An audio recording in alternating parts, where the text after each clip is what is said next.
Hugh, as much as the last week was amazing, and we're all so grateful we got to be part of it, and the Eagles, they won the Super Bowl. They're Super Bowl champions. You know how our minds always work. Well, like, what's now, right? What's Jalen Hurts' line? So what, now what, right? So they won. Mm-hmm. Now they're going to try to win again, and that's going to be the backdrop of the next few weeks leading into NFL free agency. But, Hugh, in the midst of us winning last week, there was one, I would say, big thing that kind of flew way under the radar last week. You know what that was? What was that? Well, that was the fact that Kellen Moore took the Saints job. We mentioned it, but it was in the glow of, well, they won the Super Bowl. Who cares? Let's have another drink and celebrate and throw a beer and accidentally hit Howie Roseman who bleeds for the city. But like we bleed for the city. I love that. That was funny. I love that. We didn't really spend much time on the Kellen Moore thing because it was in the backdrop of them winning, and even during his run of interviews, where he interviewed for the Jaguars, the Saints. They had playoff games, right? We spent a little bit of time on, hey, is this where he's interviewing? And we were like, well, as long as they win. And they kept winning. And then they won the Super Bowl. And how about Kellen Moore? He even came back for the parade after getting introduced last Thursday down in New Orleans as their new head coach. But, Hugh, as we sit here today, right, the parade is over. We're Super Bowl champions. Now we get to try to defend this crown heading into the season. I got to tell you, I think it's a big deal he left. And when I say that, I don't mean I think the Eagles are going to be bad next year. That's not what I'm saying. But what I'm saying is this is one of those things where I would have much rather this not happen. I do think it's a big deal we lost our offensive coordinator. I look at it as this. 4 straight years, Jalen Hurts and this offense could have new terminology. That could have been avoided if he didn't get this job. And I thought, even though all year long we didn't sit here and say, wow, Kellen Moore is a genius. They did have a good offense. They did have a great team. They got better as the year went on. I mean, in the title game and the Super Bowl, they scored 95 points. Like, yeah. If I had said to you in September, in the title game and Super Bowl, they scored 95, you would have said, oh my goodness, that we need to keep that guy. Well, that guy is gone now. And I look at it as this is a big hurdle for them as they try to get back to where they were this year and win it again. Hugh, I think it's a big deal they lost Kellen Moore, and he's now the Saints coach. Where do you sit as the Eagles enter an offseason now having to replace their offensive coordinator? Well, allow me to long talk just for a second, Joe, because I feel like this is one of those situations where change isn't a bad thing. And the reason why I say that is because if we didn't change our offensive coordinator from a year ago, we probably wouldn't be reveling in the parade that we just had. Sure. And I think that Kellen Moore was the right guy at the right time for the job, and he did. And you can see, even with all of that being said, he still had to adapt late in the season to what his quarterback did well. And I'll be the first to tell you, I think that the game that he called, him and Coach Sirianni called in the Super Bowl was phenomenal. It was awesome. Because they finally got on the same page. But you know why I'm not concerned about it? Because we still have Jalen. And Jalen has shown the innate ability to adapt and survive any situation that you put him in. I have full faith in my quarterback that he'll figure it out. I feel like he's a winner. It's going to be some growing pains with whomever we get. I know that. But I think that this team has been battle-tested. They've been through the fire. They've had emotional moments where they've come together. So I feel like whomever they get, they're going to get the right guy for the job, and they're not going to miss too much of a beat. I really do. Well, so they may get the right guy for the job, and hopefully whoever it is, there's some sort of continuity that person could stick around. It's been wild now, 4 years in a row with new play callers we're going to go on. 2023 was Brian Johnson. 24 here was Kellen Moore. Next year it'll be someone new, and obviously 22 it was Shane Steichen. That's 4 straight seasons where there's a new coordinator. And look, this is inevitable when you have success. And the Eagles, Nick Sirianni's proven to be a championship coach. He's a Super Bowl winning coach. Sirianni did a heck of a job. But it's also the reality of having a CEO coach that if you have a good offense, people will poach the play caller, right? Other teams where the guy who's in charge calls the plays, that's not a worry. We have to do that. And guess what? I don't know who's next. Maybe it's Kevin Patullo. Maybe it's someone I don't know. But if Kevin Patullo, if they win the Super Bowl next year, someone's probably coming for Kevin Patullo. Like that's kind of what the Eagles have set up here, which in some ways is wonderful, but in some ways, I do think it's a big deal. Let's hear from Jalen Hurts. He was talking about this when asked, and Kevin Patullo's name came up, but Jalen also made it clear it's not his call on who the next coordinator is. Yeah. Kevin Patullo's never been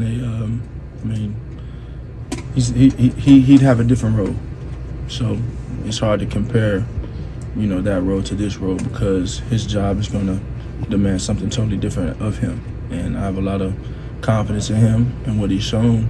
However, I know, over the years I've learned that's out of my jurisdiction. And so kind of just taking things as they come and trying to go out there and be the best I can be and just learn and evolve. So Jalen basically says, "Listen, I don't know. It's not my job to pick the coordinator." He caught himself before he said something that might be deemed controversial. Yep, he did. And look, I don't know who they're going to hire yet. There's some names out there, but also, and we'll get into it, Kellen Moore might take a lot of the staff with him down in New Orleans. But this caught my attention too.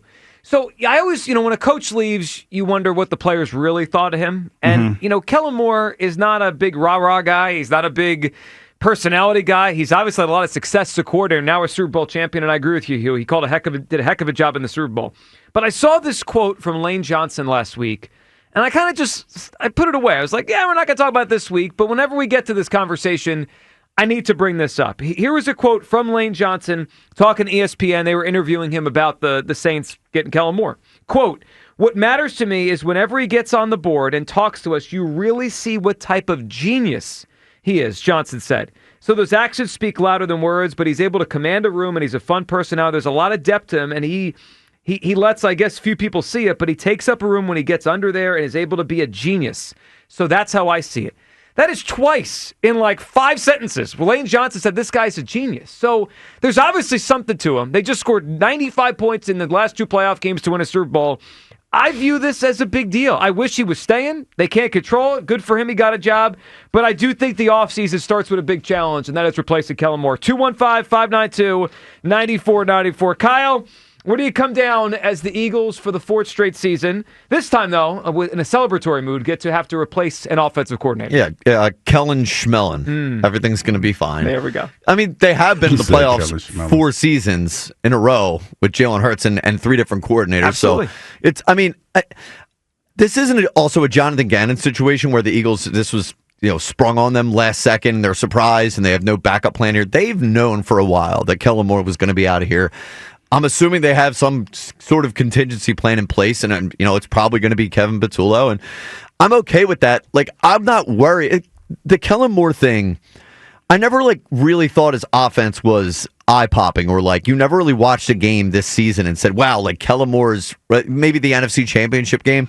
The last 2, yeah. Well, but no, so I know they scored 90 points in the last 2 games, but that to me was less about Kellen Moore being great and more about Jalen Hurts stepping up and having the 2 biggest games of his season.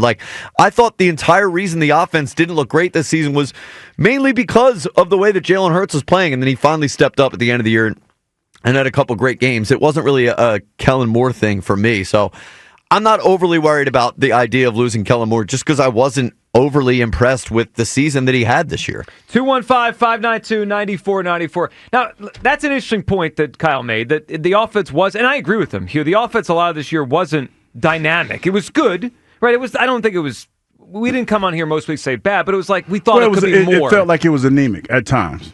Passing game. The running game was good the whole time. But isn't there a point to be made that maybe it took Jalen Hurts a while to get comfortable? I was thinking about this down the stretch of the season when we realized Kellen Moore was probably going to go. What could Jalen do if he got to have the same offense next year? What if Jalen played next year, and I guess he still could, like he did the last couple games?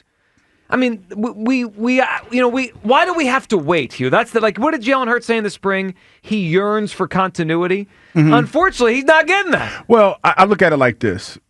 I think that if you hire from within, the good thing about that is you're probably not going to change a whole lot. Agreed. Because the terminology and none of that's going to change if you hire from within. Say, for instance, if you bring a guy like Frank Reich in, you're still not changing a whole lot of offense. It's just the terminology, probably for Frank more so than anybody. I think that what they have here is a winning formula, and whoever they get, whomever, he's just going to marry some of his concepts to already what the Eagles have going on. I mean, that's probably the best thing about it, and that's why you want to get somebody, in my opinion, that's somewhat familiar with all parties involved, and that's why I said the name Frank Reich. Yeah, because he's a familiar individual. He is, and he's out there and he's available. 215-592-9494. Look, the lines have changed here with the Eagles. This isn't a matter of are the Eagles going to turn bad if the next coordinator isn't as good as Kellen Moore. I think that we've realized now with another championship and a parade and a celebratory week last week, they're going to be good next year again, right? But this is like that line between good and great, right? 2 years ago, they weren't bad. They won 11 games, got knocked out in the first round. Then they jumped back to great. Like the line between good and great, this is what some of this stuff is. 215-592-9494. We got a ton to do today. We got a Hughes Clues we'll get to in a little bit. We got a prize to give away. We'll get to some Philly stuff as they open up spring training. And we'll have our favorite moments from Friday and a really special day in Philadelphia sports with the parade in a little bit. Let's go to the phone lines here. Chris in Middletown is up, starting us off on I almost said Monday, on a Tuesday. After a parade, and what a week it was. Good morning, Chris. Happy Brick Day, man. It is cold out there. Yeah, a bit. Yeah. Do you think? I hope you got that coat on, because, man, it's... You didn't bring your coat in today? No, I didn't bring no coat. It's cold. What is wrong? What do you mean? I go from my car but I don't want to the building. What are you talking about? I'm good. Yeah, I'm but good. that's like 50 It feet. was a brick. It was a brick little walk this morning. Yeah, of course it was. Yeah. So, guys, listen. It's spring training, but I can't get my head wrapped around spring training because it's so damn cold out there. But let's move on to Hughes boy here. Hugh, I know you're shed a tear. You know, you poured one out for your boy, Coach Goops. You know, he's growing up. He can be a full-blown Poured out a little liquor, a little bit. Yeah. So, I mean, you were high on him ever since he came here. You know, The whole time. Day one. Now he's a champion. Yep. Locked and loaded. So, guys, I think losing Coach Goops, I personally think it's going to be bigger than anyone realizes. Like, Joe, you talked about the points that were scored in the NFC title game and the Super Bowl, but I think what gets lost in the sauce is the bigger effect that he had on the players, that he was able to get them to buy into that scheme. And I'm glad you played that Jalen clip when he's talking about Patullo, because there ain't no way he's going to give him that sort of respect. Like, he got these guys to do something outside of what they want to do. He got Jalen to say, dude, we're putting a straitjacket on you. Now, I know Jalen says it was Nick that put the straitjacket on him, but he got him to do that. He got him to play that style of football. That is not what Jalen would want. It's not what any athlete would want. But they all took a back seat and they bought into this system and this methodology that led us to a Super Bowl victory. I find it very hard to believe that, hey, we could bring Patullo along or somebody else off the street, and the players, and Hugh, this is something that I'm really curious to what you're speak of. Can follow that? Now, I think it's gonna fall back to Nick, because we're really gonna find out. Like, does Nick really have all of the shine and buy-in from the players that they're gonna do it?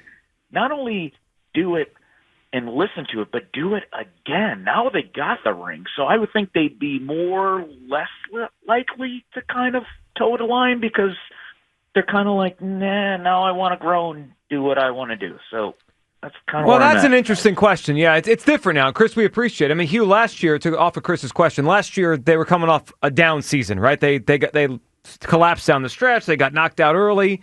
I think last year was almost like, hey, we got no choice. We have to listen to this new coordinator, new ideas, but now they're champions, right? So, like, are they going to want to change things again, or are they going to want to keep things? I don't know. I mean, that's not easy to get them to like change if they just won a certain way. They want to win.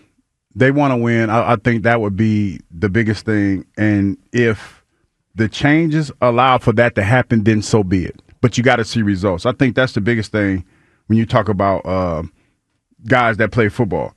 If they're seeing the results, then it's okay.